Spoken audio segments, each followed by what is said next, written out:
অসৎ নেতৃত্বের কারণে দেশের মানুষের ভাগ্য বদলাচ্ছে না উল্লেখ করে জামাত আমির বলেছেন, সবার জন্য নিরাপদ সমাজ গড়তে চায় তার দল। আজ সিলেট বিভাগের ৩ জেলায় জনসভায় যোগ দেন তিনি।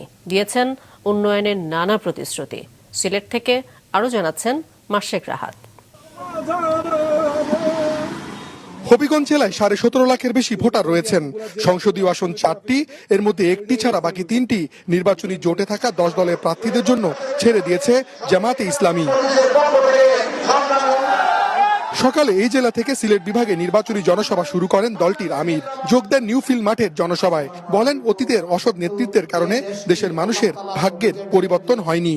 যে দেশটি আল্লাহ তাআলা সবুজে ঢেকে দিয়েছেন, মাটির নিচে সম্পদ আছে, মাটির উপরে সম্পদ আছে, পানিতে সম্পদ আছে, পানির নিচে সম্পদ আছে।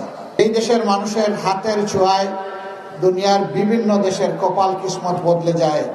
এই দেশের মানুষের কপাল বদলায় না কেন? এই না বদলানোর মূল কারণ হলো অসৎ নেতৃত্ব। এরপর মৌলভীবাজারের কুলাউড়ায় জনসভায় যোগ দেন তিনি।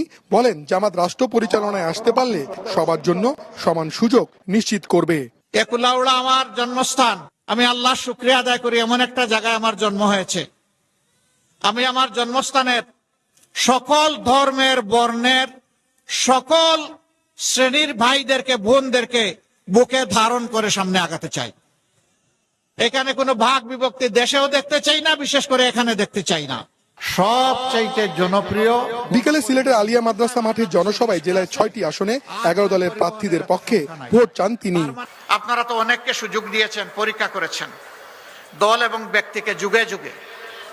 একবার আপনারা আমাদেরকে একটু সুযোগ দেন।